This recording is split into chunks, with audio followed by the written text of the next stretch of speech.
So guys, ये question हमसे अंडी 2025 में पूछा गया था। इसमें हमसे पूछा गया एक वेक्टर दिया गया और पूछा गया कि वो कोप्लेनर है या फिर परपेंडिकुलर है, दो स्टेटमेंट में।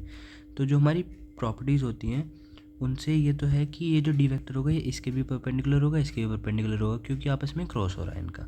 तो डी वेक्टर परपेंडिकुलर होगा ए क्रॉस बी के, और डी परपेंडिकुलर भी होगा सी वेक्टर के। तो यहाँ से सेकंड स्टेटमेंट ट्रू हो जाती है अपने आप। और फर्स्ट स्टेटमेंट के लिए देखो, इफ़ ये एक वो है, यहाँ पे ए वेक्टर है, ये बी वेक्टर है, तो ये इसका प्लेन हो गया ए वेक्टर बी वेक्टर का। और मान लो यहाँ जेड एक्सिस है, तो जब ए क्रॉस बी का क्या आएगा, जब हम किसी का क्रॉस करते हैं तो वो परपेंडिकुलर आता है उस प्लेन के, तो ये जेड एक्सिस में आएगा। तो डी इसके भी परपेंडिकुलर है, या तो डी फिर इधर की तरफ होगा, ये इधर की तरफ होगा, या ऊपर की तरफ होगा। तो ये आ तो ए और बी के प्लेन में ही रहा है ना डी, तो इसलिए ये फर्स्ट स्टेटमेंट भी ट्रू होगी और बोथ आंसर होगा।